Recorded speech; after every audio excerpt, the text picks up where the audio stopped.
Ashis Bengali math টিউটরে তোমাদের স্বাগত জানাই। আশা করি তোমরা সবাই ভালোই আছো। আজকের আবার একটি ভিডিও নিয়ে তোমাদের সামনে চলে এলাম। আমরা আজকের করব ক্লাস 6-এর গণিত প্রভা দ্বিতীয় পর্যায়ক্রমিক মূল্যায়নের 100% নিশ্চিত একটি সাজেশন তোমাদের দেওয়ার চেষ্টা করব। আশা করি তোমরা উপকৃত হবে। দেখো, ভিডিওটি দেখার সময় তোমরা এই গণিত বইটি হাতের কাছে রাখবে, তাতে ভিডিওটি দেখার সুবিধা হবে। তাহলে প্রথমেই তোমরা দেখে নিয়ে এসো যে দ্বিতীয় পর্যায়ক্রমিক মূল্যায়নে কোথা থেকে কতটা হবে। এই দেখো সূচিপত্র। তাহলে সূচিপত্র 6 পর্যন্ত তোমাদের ফার্স্ট বা প্রথম পর্যায়ক্রমিক মূল্যায়ন হয়েছে এবং 7 থেকে 16 পর্যন্ত দ্বিতীয় পর্যায়ক্রমিক মূল্যায়নের পরীক্ষা হবে। এবার দেখো, কোনো স্কুলে যেমন পড়িয়েছে তেমন হবে, কোনো স্কুলে কম পড়িয়েছে কম হবে, কোনো স্কুলে আবার যদি বেশি পড়িয়ে থাকে বেশি হবে। মোটামুটি পশ্চিমবঙ্গ মধ্যশিক্ষা পর্ষদের যে সিলেবাস আছে সেই সিলেবাসে 7 থেকে 16 পর্যন্ত তোমাদের দ্বিতীয় পর্যায়ক্রমিক মূল্যায়ন পরীক্ষা হবে। তাহলে দেখো অধ্যায় 7 থেকে এবং অধ্যায় 16। এবার নম্বর বিভাজনটা দেখো, পাটিগণিতের বহু পছন্দ ভিত্তিক প্রশ্ন, এমসিকিউ আছে, শূন্যস্থান আছে, সত্য মিথ্যা আছে, বিভিন্ন এই যে বহু পছন্দ ভিত্তিক প্রশ্ন। পাটিগণিতের 4টা 1 নম্বরের, বীজগণিত থেকে 2টো 1 নম্বরের, জ্যামিতি থেকে 4টা 1 নম্বরের। এবার সংক্ষিপ্ত প্রশ্ন মানে 2 নম্বরের প্রশ্নগুলো পাটিগণিতের 2টো, বীজগণিতের 4টা এবং জ্যামিতির 6টা। তাহলে মোট 24 নম্বর। আর দীর্ঘ উত্তর ভিত্তিক প্রশ্ন পাটিগণিতের 4টা, 4 4 16 নম্বর। তাহলে মোট দেখো 24 10 16 মোট 50 নম্বরের পরীক্ষা। তাহলে এফএম ফুল মার্কস কত? ফুল মার্কস হচ্ছে 50 তোমাদের। আর টাইম কত? টাইম হচ্ছে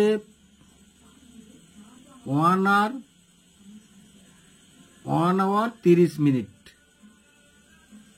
30 মিনিট, 1 ঘন্টা 30 মিনিট। তাহলে সম্পূর্ণ মান বা ফুল মার্কস হচ্ছে 50 এবং সময় হচ্ছে 1 ঘন্টা 30 মিনিট। এবার এসো যে প্রশ্ন সাধারণত সম্ভাব্য প্রশ্নাবলী নিয়েই আমরা আলোচনা করি। তাহলে দেখো অধ্যায় 7-এ কি আছে? দশমিক ভগ্নাংশকে পূর্ণ সংখ্যা ও দশমিক ভগ্নাংশ দিয়ে গুণ ভাগ। তাহলে এই অধ্যায়ে তোমরা চলে এসো 95 পাতা। 95 পাতায় চলে এসো। তাহলে 95 পাতায় আমরা চলে এলাম। 95 পাতায় দেখো খুবই গুরুত্বপূর্ণ অঙ্ক হচ্ছে 2। 2-এরটা করবে, 6-এরটা করবে, 2 6 এবং 7। এই 3টে অঙ্ক এখান থেকে দিলাম। এবং ওই 95 পাতার 9-এর দাগে দেখো, 95 পাতার 9-এর দাগে তোমরা আমি তোমাদের যেগুলো দিচ্ছি সে তার মধ্যে হচ্ছে 3 আর 14 এবং 15। এবং 10-এর দাগে দেখো, 10-এর দাগে আমি তোমাদের দিলাম 1 এবং 6। সবগুলো অঙ্কই দেখে রাখবে, সবগুলো অঙ্কই দেখে রাখা ভালো, কারণ এই অঙ্কগুলো সাধারণত 1 নাম্বার বা 2 নম্বরে দিয়ে দেয়। ছোট বড় অনুযায়ী 1 নাম্বার বা 2 নম্বরে দেওয়া যায়। মানের অধক্রমে বড় থেকে ছোট সাজায়। এখান থেকে একটা অঙ্ক অবশ্যই পড়বে, সুতরাং অঙ্কগুলি তোমরা ভালো করে দেখে রাখবে। এবার দেখো পৃষ্ঠা নম্বর 96। তাহলে 96 পাতায় তোমরা এই 11-র দাগে দেখো, 11-র দাগে তোমরা 11-র দাগে 2-এরটা আর 9 এবং 11 এই 3টে অঙ্ক ভালো করে দেখে রাখবে। আর 13-র দাগে দেখো, ওই 96 পাতায় 13-র দাগে তোমরা 2 আর 4, এই 2-এরটা দেখবে ভালো করে আর 4-এরটা দেখবে ভালো করে। এই দুটো অঙ্কই তোমাদের দিয়ে রাখলাম। এবার 8 দেখো মেট্রিক পদ্ধতি। মেট্রিক পদ্ধতি আমরা জানি, মেট্রিক পদ্ধতি কিলোমিটার থেকে ধরো মিলিমিটার পর্যন্ত অথবা কিলোগ্রাম থেকে মিলিগ্রাম পর্যন্ত, এগুলো মেট্রিক পদ্ধতিতে আমরা আলোচনা আগে করেছি এবং তোমাদের ক্লাসে আলোচনা হয়েছে। এটা খুব গুরুত্বপূর্ণ একটি অধ্যায়, গুরুত্বপূর্ণ একটি অধ্যায়। এখান থেকে দেখো তোমরা নিশ্চয়ই জানো, আমি একটু তোমাদের দেখিয়ে দিচ্ছি, তবু ওয়াকিবহাল করে দিচ্ছি। ধরো কিলোমিটার, এটা কিলোমিটার, কিলোমিটার থেকে হেক্টোমিটার, হেক্টোমিটার, হেক্টোমিটার থেকে ডেকামিটার, ডেকামিটার থেকে মিটার, মিটার থেকে ডেসিমিটার,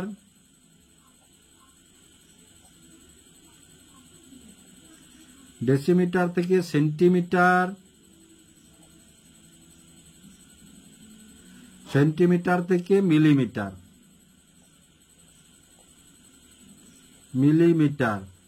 এবার দেখো এগুলা গায়ে কিলোগ্রাম, যদি কিলোগ্রাম, হেক্টোগ্রাম, ডেকাগ্রাম, গ্রাম, ডেসিগ্রাম, সেন্টিগ্রাম, মিলিগ্রাম এগুলাও যদি হয়। এবার দেখো আমরা যদি উপর প্রতিটা ঘরে আমাদের কত করে, 10 করে।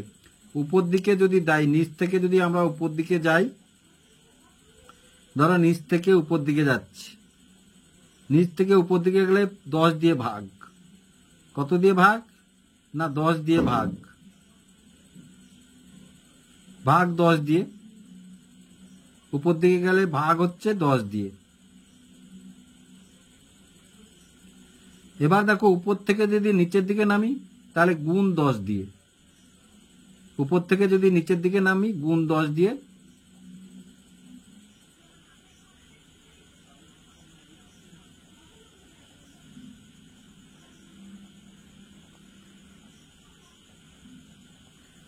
তাহলে বুঝতে পারলে, ধরো তোমাকে দিয়েছে 2 কিলোমিটার, 2 কিলোমিটার থেকে তুমি হেক্টোমিটারে আসবে, তখন 2 দিয়ে গুণ করবে 10, তাহলে কত 20 হেক্টোমিটার হলো, 20 হেক্টোমিটার হলো। আবার তোমাকে ধরো দিয়েছে ধরো 15 ডেকামিটার, 15 ডেকামিটার থেকে তোমাকে কিলোমিটারে আসতে হবে, তখন 15 থেকে, তখন দেখো 1 1 2 ঘর মানে 100, তাহলে ভাগ করবে কত দিয়ে, ভাগ করবে 100 দিয়ে, ভাগ করে 100 দিয়ে, তার মানে 0.15 কিলোমিটার বা কিলোগ্রাম যা বলতে পারো। তাহলে আশা করি বুঝতে পারলে। এইটা যদি জানো তোমরা, এইটা যদি জানো তাহলে এই মেট্রিক পদ্ধতির সবগুলো অঙ্ক যেমন আসুক না কেন তোমরা সেখান থেকে পারবে। এবার দেখো পৃষ্ঠা নম্বর 100, নিজে করি 8.1, এর সবগুলো অঙ্ক করে রাখবে। এর সবগুলো অঙ্ক দেখো মাত্র 10টি অঙ্ক আছে, সবগুলো এগুলো 1 নম্বরের পড়বে তোমাদের। এবার দেখো নিজে করি 8.4, পৃষ্ঠা নম্বর 104, পৃষ্ঠা নম্বর 104, এই পৃষ্ঠা নম্বর 104-এর দুয়েরটা দাগ দিলাম, দুয়েরটা করবে, আর করবে 9, 9, 10, 11 এবং 12। এইগুলো ভালো করে সবগুলো দেখবে, এ তো ছোট ছোট অঙ্ক, সবগুলো দেখবে, তবে এইগুলো ভালো করে দেখে রাখবে। এবার দেখো কোষে দেখি 8, পৃষ্ঠা নম্বর 105, 105-এ তোমাদের আমি দুটো অঙ্কই দিলাম, বেশি দিলাম না। এই 2-এরটা করবে এবং এই 4-এরটা করবে, এই 2 আর 4 এই দুটো অঙ্কই তোমাদের দিলাম। দুটো অঙ্ক তোমরা দেখে রাখবে ভালো করে। এবার দেখো এটি একটি গুরুত্বপূর্ণ অধ্যায়, 9 অধ্যায় শতকরার অঙ্ক। 9 অধ্যায়ের কি আছে না শতকরার অঙ্ক আছে, এটি একটি গুরুত্বপূর্ণ অধ্যায়। তাহলে দেখো 111 পাতা, 111 পৃষ্ঠা, 111 পৃষ্ঠাতে নিজে করি 9.9, নিজে করি 9.9-এ। তাহলে কোন অঙ্কগুলো করবে না দেখো আমি এখানে দিলাম 2-এর সবগুলি তোমরা দেখবে, 2-এর দাগের সবগুলি দেখবে, আর এই 4-এর দাগটা দিলাম। এই 4-এর দাগটা খুবই গুরুত্বপূর্ণ অঙ্ক, এটি একটি প্রায় কোনো বিভিন্ন স্কুলগুলির পরীক্ষায় এটি পড়ে। এবার দেখো 113 পৃষ্ঠা, পৃষ্ঠা নম্বর 113 এবং কোষে দেখি 9, কোষে দেখি 9, পৃষ্ঠা নম্বর 113, পৃষ্ঠা নম্বর 113-তে কোনটা কোনটা করবে তোমরা, আমি দাগ দিলাম তোমাদের 11-র দাগ, 12-র দাগ, 16-র দাগ এবং 16-র দাগ, 11-র দাগ, 12-র দাগ, 16-র দাগ এবং 20 দাগ। 11 দাগে দেখো শোভন এবছরের জমিতে জৈব সার ব্যবহার করায় ধানের ফলন গত বছর 25% বেড়েছে। গত বছরের 12 কুইন্টাল ধান পড়লে এবছর কত কুইন্টাল ধান পড়েছে হিসাব করে দেখি। 12 দাগে আছে রসলপুর গ্রামের জনসংখ্যা গত বছরের তুলনায় 12% বেড়েছে। আগে ওই গ্রামের জনসংখ্যা 775 জন হলে এখন জনসংখ্যা কত হয়েছে হিসাব করি। 16 দাগে আছে অনিলবাবু তার মাসিক আয়ের 22% বাড়ি ভাড়া দেন। যদি অনিলবাবু তার প্রতি মাসে 1870 টাকা বাড়ি ভাড়া দেন তবে অনিলবাবু মাসিক আয় কত হিসাব করি। এবং 20 দাগে আছে ফসল ওঠার মুখে ধানের দাম ছিল কুইন্টাল প্রতি 1080 টাকা। বর্ষাকালে ধানের দাম 15% বৃদ্ধি পেয়েছে। যে কৃষক ফসল ওঠার মুখে 12 কুইন্টাল ধান বিক্রি করেছেন তিনি বর্ষাকালে সেই পরিমাণ ধান বিক্রি করলে কত টাকা বেশি পেতেন হিসাব করি। দেখো যেই অঙ্কগুলো দাগ মেরেছি এই অঙ্কগুলো বিভিন্ন পরীক্ষায় সাধারণত পড়ে এবং বিভিন্ন স্কুলগুলির পরীক্ষাতেও এই দ্বিতীয় পর্যায়ক্রমিক পরীক্ষায় বা বাৎসরিক পরীক্ষায়ও দেয়। খুবই গুরুত্বপূর্ণ অঙ্ক এগুলোই। এবার দেখো অধ্যায় 10, এটিও একটি আবৃত্ত দশমিক সংখ্যা। আবৃত্ত দশমিক মানে তোমরা জানো নিশ্চয়ই, পৌনপণিক আছে এখানে। আবৃত্ত দশমিক সংখ্যা মানে পৌনপণিক আছে। প্রকৃত পৌনপণিক, প্রকৃত আবৃত্ত এবং মিশ্র আবৃত্ত দু প্রকার আছে এখানে। দেখো পৃষ্ঠা নম্বর 119 নিজে করি 10.3 এই অঙ্কগুলো সবগুলো দেখে রাখবে। এগুলো শান্ত 1 নম্বরে পড়বে। তোমাদের বলেছে কি এদের এই যে দেখো সামান্য ভগ্নাংশে প্রকাশ করি, নিচের শুদ্ধ আবৃত দশমিক সংখ্যাকে সামান্য ভগ্নাংশে প্রকাশ করি। তাছাড়াও দেখো 121 পাতায় 121 পৃষ্ঠায় এই যে আছে কোষে দেখি 10, কোষে দেখি 10-এর এইখানে কয়েকটা অঙ্ক তোমরা দেখে রাখবে। এইখানে কয়েকটা অঙ্ক, তাহলে 121 পৃষ্ঠায় 2-এর দাগে দেখো নিচের ভগ্নাংশগুলিকে দশমিক সংখ্যায় প্রকাশ করে তাদের মধ্যে কোনগুলি সসীম ও কোনগুলি আবৃত দশমিক সংখ্যা দেখি। সসীম আবৃত দশমিক সংখ্যা এর মধ্যে তোমরা করবে, আমি দাগ দিলাম তোমাদের 6 আর 9 এবং 11। 3-এর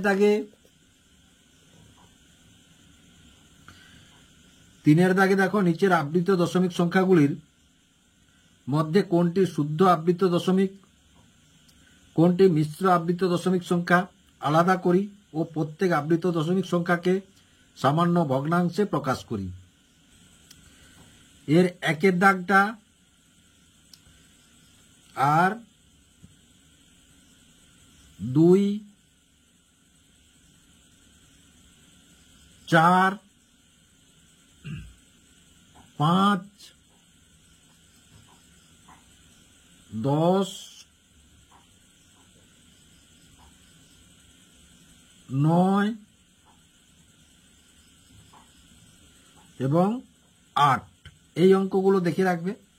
তাহলে মনে আছে তো? দেখো এটা এই যে নিচের আবৃত দশমিক সংখ্যাগুলির মধ্যে কোনটি শুদ্ধ আবৃত দশমিক, কোনটি মিশ্র। এই যে দেখো এটি হচ্ছে শুদ্ধ। এই যে ধরো 54, এই যে 0.54 পৌনপণিক সমান তাহলে 54/99, 54/99। এখানে বাদ দেওয়ার কোনো চিহ্ন নেই, মিশ্র নেই যেহেতু। তাহলে দেখো তাহলে 9 যদি কাটি 9 কে 9, 9 কে 9, 9 × 54, তাহলে কত 6-11। বুঝে গেল কিভাবে করবে এগুলো? তারপরে 4-এর দাগে দেখো নিচের সংখ্যাগুলিকে মানের ঊর্ধ্বক্রমে সাজাই। তাহলে নিচের সংখ্যাগুলিকে মানের ঊর্ধ্বক্রমে সাজাই মানে তাহলে 1-এর দাগটা করবে, 2-এর দাগটা করবে এবং 4-এর দাগটা করবে। এবারে দেখো অধ্যায় 11 সুষম ঘনবস্তু গঠন বিষয়ক জ্যামিতিক ধারণা। তাহলে সুষম ঘনবস্তু গঠন বিষয়ক জ্যামিতিক ধারণা। তাহলে দেখো এবার 129 পৃষ্ঠা। 129 পৃষ্ঠাতে কি আছে না ঠিক উত্তরটি বেছে লিখি। তাহলে পাশের কোনটি আয়তঘন নয়। আয়তঘন মানে আমরা জানি যার দৈর্ঘ্য প্রস্থ নির্দিষ্ট আছে। তাহলে ইট, ছক্কা, বই এগুলো আয়তঘন। তাহলে বোতল আয়তঘন নয়। পাশের কোনটির আকার চোঙের মতো। চোঙ মানে পাইপ। তাহলে দুধের কৌটো। একটা তল দিয়ে তৈরি ঘনবস্তু হলো বল। বল একটা মাত্র বক্রতল দিয়ে তৈরি। এবার পাশের কোনটি ঘনক তৈরি করবে না। ঘনকের কটি তল থাকে? 6টি তল। দেখো যেখানে 6-এর বেশি বা 6-এর কম কোনটা আছে দেখো, তাহলে এটাই 1টা 2টো 3টে 4টা 5টা 6টা এটাই, তাহলে এটা ঘনক তৈরি করবে। কিন্তু এটাই 1 2 3 4 5, তাহলে এটা তৈরি করবে না, এটা ঘনক তৈরি করবে না। এটা দেখিয়েছো 1 2 3 4 5 6, এটা তৈরি করবে। এটাই দেখিয়েছো 1 2 3 4 5 6 5 6, তাহলে এটাও তৈরি করবে, তাহলে এটা তৈরি করবে না, তাহলে এটাই উত্তর হবে। এবারে দেখো অধ্যায় 12। অধ্যায় 12তে খুব গুরুত্বপূর্ণ একটি অধ্যায় এটি, 3টি সংখ্যার গসাগু ও লসাগু। এটি একটি গুরুত্বপূর্ণ 3টি সংখ্যার গসাগু ও লসাগু। তাহলে এখানে দেখো 132 পৃষ্ঠা, 132 পৃষ্ঠা নিজে করি 12.1 একের অঙ্কটা দেখে রাখবে, একের অঙ্কটা দেখে রাখবে। তোমাদের ছোট্ট অঙ্ক পড়তে পারে, লসাগুর কথার সম্পূর্ণ নাম কি, বা গসাগু কথার সম্পূর্ণ কি। লসাগু সম্পূর্ণ লঘিষ্ঠ সাধারণ গুণিতক এবং গসাগুর গরিষ্ঠ সাধারণ গুণনীয়ক, এবং মৌলিক সংখ্যার দুটি মৌলিক সংখ্যার পরস্পর গসাগু কত বলতে পারে, অথবা দুটি মৌলিক সংখ্যার পরস্পর লসাগু কত বলতে পারে। তাহলে দুটি পরস্পর মৌলিক সংখ্যার গসাগু যদি বলে 1 হবে, এবং দুটি মৌলিক সংখ্যার পরস্পর লসাগু তাদের গুণফল হবে। এবার দেখো 134 পৃষ্ঠা, 134 পৃষ্ঠার এই যে নিজে করি 12.2, এই একেরটা অবশ্যই করে রাখবে। 135 পৃষ্ঠা দেখো এই যে দুটি সংখ্যার গুণফল সমান সংখ্যা দুটির গসাগু গুণ লসাগু, ড্যাশ পূরণ দিয়ে দিতে পারে, শূন্যস্থান পূরণ। দুটি সংখ্যার গসাগু সমান সংখ্যা দুটির গসাগু গুণ ড্যাশ দিয়ে দিতে পারে, অথবা এটা দিয়ে দিতে, এটা ড্যাশে দিয়ে দিতে পারে। এবার দেখো কোষে দেখি 12, কোষে দেখি 12 যে অঙ্কগুলো করবে, কোষে দেখি 12 দেখো 3-এর দাগটা অবশ্যই করবে। 3-এর দাগ এটা পৃষ্ঠা নম্বর 136, 136 পৃষ্ঠায় কোষে দেখি 12 তোমরা করবে। 3-এর দাগ করবে, 3-এর পরে 7, 7 অবশ্যই দেখবে। 5-এর দাগটা দেখে রাখবে, 5-এর দাগটা সবগুলো দেখে রাখবে, 5-এর দাগের সবগুলো দেখে রাখবে। তারপরে 11, 11-র দাগের সবগুলো দেখে রাখবে, 11-র দাগের সবগুলো দেখে রাখবে। তারপরে দেখবে 17 দেখবে, 19 দেখবে, এবং 21 এই অঙ্কগুলো ভালো করে দেখে রাখবে।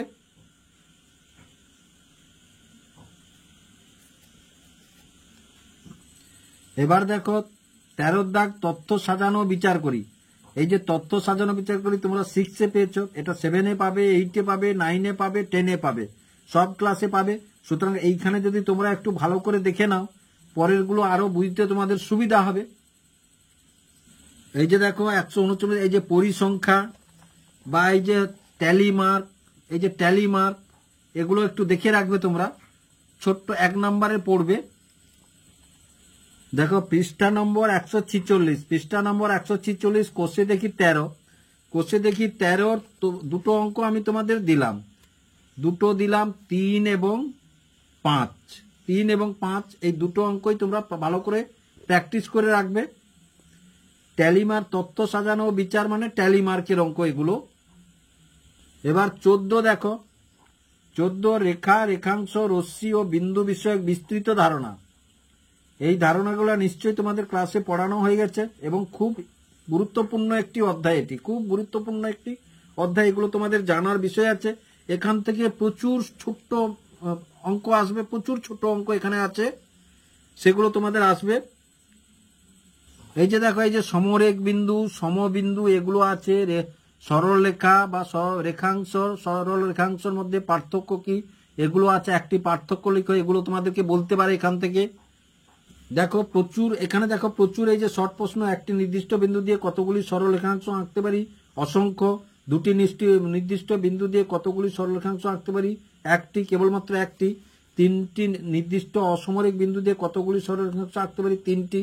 এগুলো অসংখ্য প্রশ্ন আছে, এখানে অসংখ্য প্রশ্ন আছে, এগুলো সবগুলোই ভালো করে তোমরা দেখে রাখবে। এবারে দেখো অধ্যায় 15 ক্ষেত্রফল ও পরিসীমা নির্ণয়। ক্ষেত্রফল ও পরিসীমা নির্ণয় তোমরা ক্লাস 5-এও পেয়েছ, এখানেও পাচ্ছ, পরে 7-এ পাবে, 8-এ পাবে, 9-এ পাবে, 10-এ পাবে, সব ক্লাসেই এগুলো পাবে। সুতরাং এগুলো তোমাদের ভালো করেই জানতে হবে। দেখো এখানে যে বিভিন্ন চিত্র আছে, এই চিত্রগুলো এরকম দিয়ে দিতে পারে, দিয়ে বলতে পারে এর পরিসীমা কত। বিভিন্ন চিত্র আছে দেখো, দিয়ে বলে দিবে এর পরিসীমা কত। তোমাদেরকে বের করতে হবে পরিসীমাগুলো, এইভাবে বের করতে হবে তোমাদেরকে। এবার দেখো অধ্যায় 16। অধ্যায় 16 নিয়ন্ত্রিত সংখ্যা ও সংখ্যারেখা সম্পর্কিত ধারণা। তাহলে নিয়ন্ত্রিত সংখ্যা ও সংখ্যারেখা সম্পর্কিত ধারণা। দেখো কোষে দেখি 16.1 এবং পৃষ্ঠা নম্বর কত 164। পৃষ্ঠা নম্বর কত 164। 164 পৃষ্ঠাতে তোমরা অবশ্যই করবে 2 দাগের, এই 2 দাগের এ বি এফটা দেখে রাখবে, এই 3টে দেখে রাখবে। এবার দেখো 168 পৃষ্ঠা। 168 পৃষ্ঠায় কি আছে, নিজে করি 16.1, নিজে করি 16.1। 2 দাগটা দেখো, 2 দাগে তোমরা 2 দাগে 3টা করবে এবং 4টা করবে, যোগফল নির্ণয় করি। তারপরে 1 দাগে তোমরা ধরো সংখ্যা রেখার সাহায্যে যোগফল 1 দাগটা করবে এবং তোমরা 7 দাগটা করবে। তারপরে 4 দাগে দেখো, 4 দাগে তোমরা করবে 2 দাগ, 6 দাগ, এই দুটো দেখে রাখবে, সবগুলো দেখে রাখবে ভালো করে। আমি যে বলছি এগুলো সাধারণত একটু ভালো আছে বলে বলছি, এগুলো পড়তে পারে, কোনো স্কুল দিতে পারে নাও দিতে পারে। এবার দেখো পৃষ্ঠা নম্বর 175, কোষে দেখি 16.2। তাহলে 16.2 সংখ্যা রেখায় যোগ। বিপরীত সংখ্যার সূত্র প্রয়োগ করে এই 1 দাগটা দেখবো, এটার হচ্ছে এই 1 দাগটা দেখবে এবং 4 দাগটা দেখে রাখবে। তারপরে সরল করি দেখো, এটা দেখবে এবং এটা দেখবে। সংখ্যা রেখায় যোগ করি, এটা সংখ্যা রেখায় যোগ করি, 6 দাগের 1টা দেখবে আর 2টা দেখবে। তারপরে দেখো এই যে যোগের বিনিময় নিয়ম যাচাই করি, এগুলো সব ছোট অঙ্ক, এটা দেখবে, এটা দেখবে। আশা করি তোমরা যদি এই অঙ্কগুলি প্র্যাকটিস করে রাখো বা অভ্যাস করে রাখো, এর বাইরেও যেগুলো বললাম সবগুলো যেখানে বললাম সেগুলো অভ্যাস করে রাখবে। দেখো অঙ্ক অভ্যাসের বিষয়, তুমি যদি অঙ্কগুলি ঠিকভাবে অভ্যাস করো তাহলে পরীক্ষার খাতায় নিখুঁতভাবে অঙ্কগুলি করে আসতে পারবে। আর ঠিকভাবে অভ্যাস না করলে সম্পূর্ণ অঙ্কটা করে আসতে পারবেন বা কোনোটাই পারবে না ঠিকভাবে করতে। অঙ্ক অভ্যাসের বিষয়।